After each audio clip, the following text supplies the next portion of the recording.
Cinema ఎక్కడికో వెళ్ళిపోయింది. ఇది హాలీవుడ్ రేంజ్లో సినిమా ఉంది. ఆ సాంగ్స్ అవ్వచ్చు, ఆ ఫిజిక్ అవ్వచ్చు, ఆ ఎపీరియన్స్ అవ్వచ్చు, ఆ గేమింగ్ అవ్వచ్చు, ఆ క్రికెట్ గేమ్ అవ్వచ్చు, నేషనల్ గేమ్స్ అన్నీ అందులో ఇంక్లూడ్ చేశారు. క్రికెట్ అండ్ ఇవన్నీ కుస్తీ పోటీలు ఇవన్నీ ఉన్నాయి. సో డెఫినెట్గా ఈ cinema one of the biggest blockbuster in Ram Charan career and Buchibabu కెరీర్లో అవ్వబోతుందని నా ఫీలింగ్ బ్రదర్. ఇప్పటి వరకు ఉన్న తెలుగు సినిమా రికార్డ్స్ మొత్తాన్ని బ్రేక్ చేస్తుందని అనుకుంటున్నారు. మొత్తాన్ని బ్రేక్ చేయదు. హిట్ అయితే 500 కోట్లు, ఫ్లాప్ అయితే 200 కోట్లు అంతే. అంటే ఈ సినిమా గేమ్ చేంజర్ ని మించి ఉంటదని అంటున్నారు మీరేమో. గేమ్ చేంజర్ బ్లాక్ బస్టరే, కాకపోతే కలెక్షన్స్ రాలేదు. సో ఇది బ్లాక్ బస్టర్ అవుతుంది, కలెక్షన్స్ వస్తాయి అంతే తేడా. అంటే ఇప్పుడు మన తెలుగులో టాప్ సినిమా ఏదంటే పుష్ప అంటారు, బాహుబలి అంటారు. డెఫినెట్లీ వీటిని క్రాస్ చేస్తుంది అనుకో. వీటిని క్రాస్ చేస్తుందా అనేది చెప్పలేము. బట్ ఇది అయితే బ్లాక్ బస్టర్ అవ్వడానికి ఛాన్సెస్ ఉన్నది.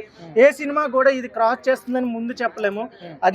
అది హిట్ అయ్యే స్టోరీ బట్టి, ఆ యొక్క టైమింగ్ బట్టి, సిచ్యువేషన్ బట్టి, జనాలకు ఉన్న ఫ్రీ టైం బట్టి బ్లాక్ బస్టర్ అవుతుంది.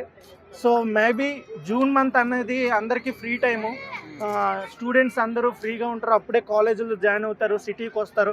సో వాళ్ళకి కూడా ఒక కొత్త బ్యూటిఫుల్ సినిమా చూడాలనిపిస్తుంది. బహుశా ఇది అడ్వాంటేజ్ అవ్వచ్చని నా ఫీలింగ్. ఇప్పటికి 4 సార్లు పోస్ట్ పోన్ చేశారు, ఒకసారి ప్రీ పోన్ చేశారు. ఇప్పటికైనా వస్తుంది అంటారా, మళ్ళీ చేంజ్ చేస్తారు అనుకోవచ్చు? డెఫినెట్గా సినిమా అయితే రిలీజ్ అవుద్ది, ఎందుకంటే లేకపోతే నష్టాల్లోకి వెళ్ళిపోతారు కాబట్టి.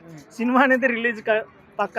బట్ ఎప్పుడు పోస్ట్ పోన్ అవుతుంది అనే సిచ్యువేషన్స్ మనం చెప్పలేము, సడన్గా మారిపోతుంది. ఇప్పుడు పెట్రోల్ డీజిల్ ఎలా కొరత వచ్చినట్టుగా సినిమా డేట్స్ కూడా కొరత వస్తున్నాయి.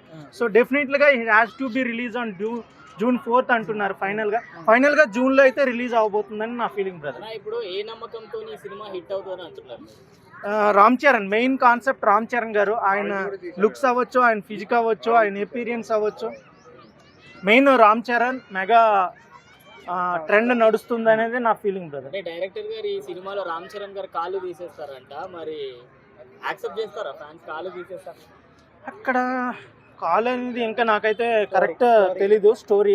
బట్ డెఫినెట్లీగా అంతకు ముందే రామ్ చరణ్ ఎపీరియన్స్ అయితే సూపర్గా ఉంది. నెక్స్ట్ జాన్వీ కపూర్ గారు and special experience Shruti Haasan గారు, వీళ్ళ ఎపీరియన్స్ అయితే బాగుంది. సినిమా అయితే బ్లాక్ బస్టర్ అవుతుంది, ఎందుకంటే బుచ్చిబాబు గారు ఆల్రెడీ మనకు తెలిసిందే, ఆ సినిమాలో తీస్తారు, ఈ సినిమాలో ఇంకేదైనా తీస్తారు చెప్పలేము. బట్ బ్లాక్ బస్టర్ అవుతుంది.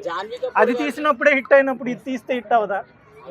జాన్వీ కపూర్ గారిని ఓన్లీ ఎక్స్పోజింగ్ కోసం పెట్టుకుంటున్నారు ప్రతి సినిమాలో అని చెప్పి బయట. ఏ సినిమాలైనా హీరోయిన్ అందంని చూస్తారు ఎవరైనా, అది ఫ్యాక్ట్.